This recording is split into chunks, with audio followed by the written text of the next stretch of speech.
弟兄姐妹早安，今天我们要读启示录18章9到18节的内容。地上的君王素来与他行淫，一同奢华的，看见烧他的烟，就必为他哀哭泣哀号，因怕他的痛苦，就远远的站着说：哀哉哀哉，巴比伦大城，坚固的城啊，一时之间你的刑罚就来到了。地上的客商也都为他哭泣悲哀，因为没有人再买他们的货物了。这货物就是金银宝石珍珠细麻布紫色料绸子朱红色料各样香木各样象牙的器皿各样极宝贵的木头和铜铁汉白玉的器皿，并肉桂豆蔻香料香膏乳香酒油细面麦子牛羊车马和奴仆人口。巴比伦啊，你所贪爱的果子离开了你，你一切的珍馐美味和华美的物件也从你中间毁灭，绝不能再见了。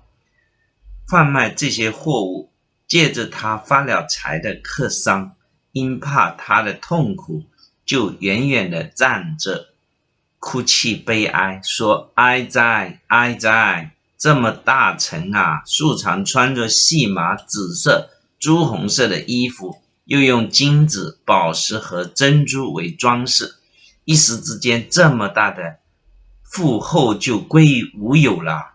凡船主和坐船往各处去的，并众水手，连所有靠海为业的，都远远地站着，看见烧他的烟，就喊着说：有何城能比这大城呢？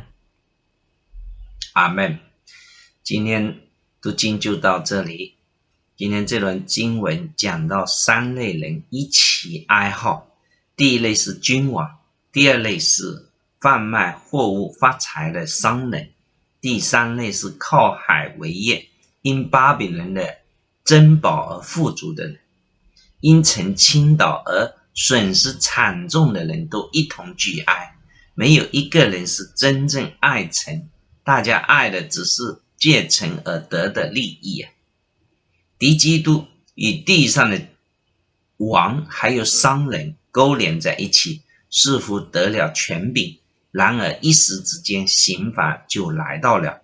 他们所享受的所羡慕的权利和财富从他们中间毁灭，绝不能再见了。为何？因为审判的神大有能力。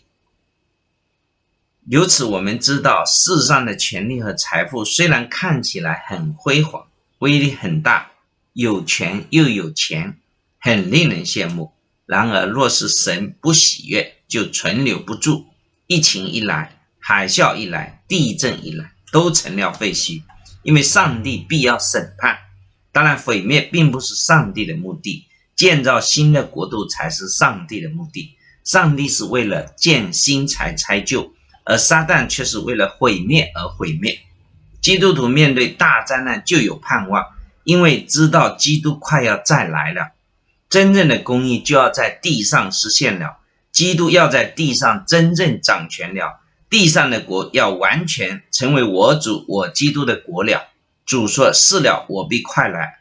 阿们。主耶稣啊，我愿你来。阿们。